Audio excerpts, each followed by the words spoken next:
Hello friends, मेरे YouTube channel अभय official में आपका स्वागत है। कल इसरो की तरफ से एक अपडेट आया जिसमें बताया गया कि जो हमारा स्पेस क्राफ्ट है, जो सोलर मिशन आदित्य L1 है, वो अपने अर्थ के 9.2 लाख किलोमीटर तक की दूरी कंप्लीट कर चुकी है और वो अपने लैग्रेंज पॉइंट जहाँ पर उसे फिक्स किया जाना है उसके तरफ अग्रसर हो चुकी है।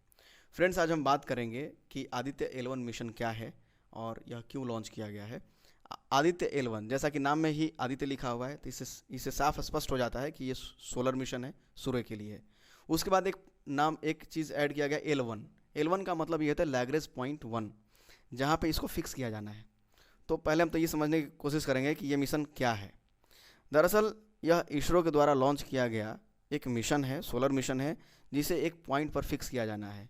इसका मुख्य उद्देश्य सूर्य के बारे में स्टडी करना है। अब इसे जिस पॉइंट पर फिक्स किया जाना है उस पॉइंट का नाम लैग्रेंज पॉइंट 1 है। लैग्रेंज पॉइंट 1 क्या होता है? लैग्रेंज पॉइंट का मतलब यह होता है कि अंतरिक्ष में एक ऐसा बिंदु जहाँ पे पृथ्वी और सूर्य के बीच में जो आपसी गुरुत्वाकर्षण बल है वो क्रॉस बैलेंस हो जाता है। यानी कोई भी ऑब्जेक्ट अगर आप उस स्थान पर ले जाकर रखते हैं तो ना उस पर पृथ्वी के गुरुत्वाकर्षण बल का प्रभाव पड़ेगा और ना ही सूर्य के गुरुत्वाकर्षण बल का प्रभाव पड़ेगा। यानी वह पिंड, वह वस्तु, वह ऑब्जेक्ट अपने आप में स्थिर रहेगी, शांत रहेगा, कांस्टेंट रहेगा। इसके साथ ही फ्रेंड्स, तो सवाल क्या है, क्या एक यही पॉइंट्स है? नहीं, ऐसे 5 पॉइंट्स और है।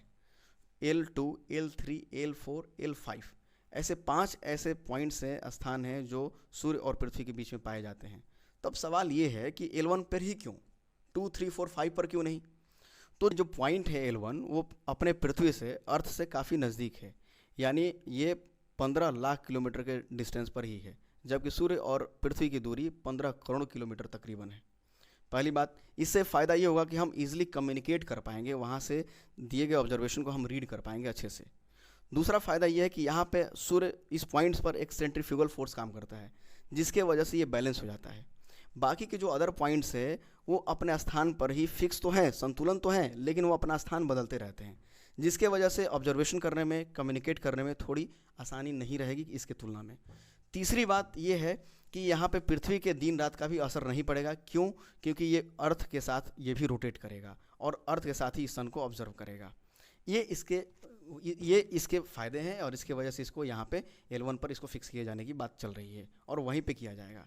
फ्रेंड्स, अब बात हम आते हैं मुद्दे पे कि आखिर इस मिशन को लॉन्च करने का उद्देश्य क्या था और हम इससे क्या जानकारी जुटा पाएंगे, इससे भविष्य में हमें क्या फ़ायदा मिलेगा। पहली बात तो ये है कि सूर्य की स्टडी होगी, जिससे उसके वायुमंडल के बारे में पता चल पाएगा, वातावरण के बारे में पता चल पाएगा, वहाँ की हवा की संरचना कैसी है, हवा की बनावट कैसी है और उसकी गतिशीलता के बारे में स्टडी करने को मौका मिलेगा। इसके अलावा क्रोमोस्फेरिक एंड कोरोनल हीटिंग के बारे में हम समझेंगे। सोलर फ्लेयर के बारे में हम रिसर्च कर पाएंगे, इससे समझने में सहूलियत होगी। तथा इसके साथ ही सौर कोरोना की भौतिकी और उसके टेम्परेचर के बारे में हम समझ पाएंगे कि अलग अलग समय में जो टेम्परेचर का वेरिएशन है वो क्यों आ रहा है और कैसे आ रहा है। इससे तमाम जानकारी हम जुटाने में सफल हो पाएंगे और सोलर मिशन जो हमारा ये है, इसके मदद से हम सूर्य को समझने में और ज़्यादा सहूलियत रखेंगे और ज़्यादा आसानी होगी, जिससे कि भविष्य में आने वाले और भी प्रोजेक्ट पर हम काम कर पाएंगे कि यहाँ पर कैसे है और क्या है, क्या चीज़ें चल रही हैं।